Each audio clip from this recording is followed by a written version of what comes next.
Never before have I played a game quite like Minecraft. In my first couple hours of play, I was struggling to find my purpose or objective. I would start up survival mode, begin crafting shelter and items, and endlessly run into monsters which would bring about my demise. It wasn't until I came to the realization that Minecraft, in both physicality and story, is player created, that my mind opened up to the possibilities. From the get, Minecraft gives you a bevy of playstyles to choose from. Between minigames and survival mode, all the way through creation mode, there is bound to be something for each kind of player. I started with the tutorial, and in retrospect, I wish I had started with creation mode to give myself a chance to become familiar with the game's mechanics in a less restrictive environment. To me, the tutorial throws way too much information at the player at once, and newcomers to the game, like myself, may feel a tad overwhelmed with all the options and crafting possibilities. The tutorial helped me make sense of which menus correlated with which functions, but giving the player the rundown of all items on one crafting screen can feel rather daunting at first glance. Information overload aside, once I reasonably understood how to craft different items and mine materials, I felt ready enough to jump into the game proper. What does that mean exactly? As I mentioned before, that's up to the player.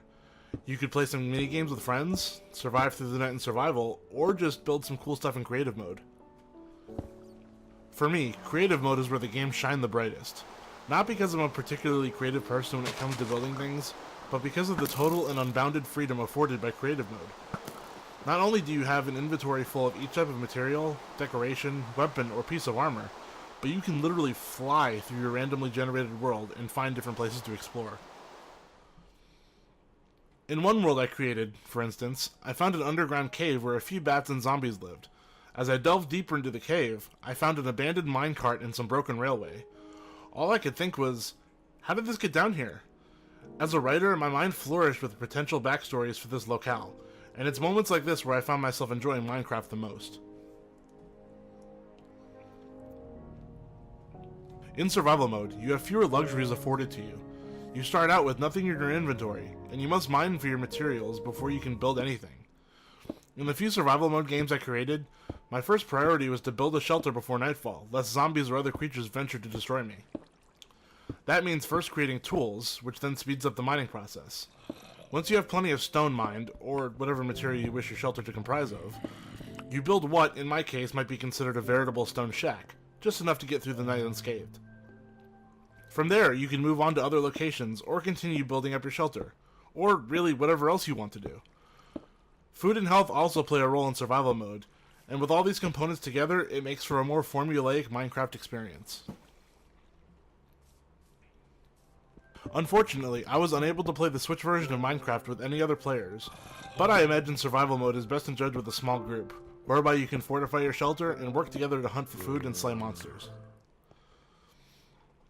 I would be remiss if I didn't mention the veritable crown jewel of the Nintendo Switch edition of Minecraft, and that would be the Super Mario Mashup Pack. What we have is a beautiful recreation of characters and landmarks from a variety of our favorite plumbers' adventures, particularly in some of the 8-bit art. Walking through the lovingly recreated Peach's Castle from Super Mario 64 is a sight to behold. It almost felt like destroying a work of art to build or deconstruct anything in that world, so I simply flew around the map, just taking in the painstaking recreation of some of gaming's best characters. The music added a nice touch, too. In terms of playing on the Switch hardware, Minecraft works as equally well in handheld mode as it does in docked or TV mode, though the resolution is locked at 720p in both modes. I will say though, it is nice to have Minecraft in such a portable format, like Pocket Edition, but still retain all the features of the full console version.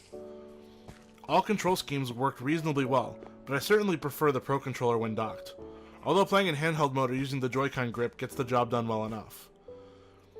Noticeably lacking is support for single Joy-Con play, which means you'll have to find another set of Joy-Cons or a Pro Controller to play split-screen co-op.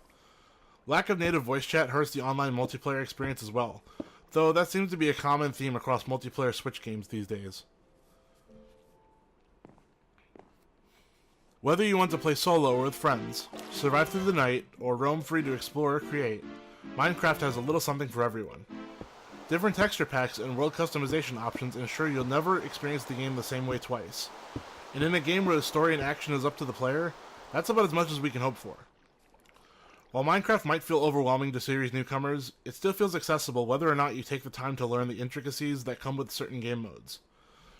Lack of native voice chat and the inability to play locally with 2 single Joy-Cons somewhat mars the multiplayer experience, but it doesn't wholly detract from the otherwise polished presentation. For everything Minecraft, you're already in the right place. Switch Joy.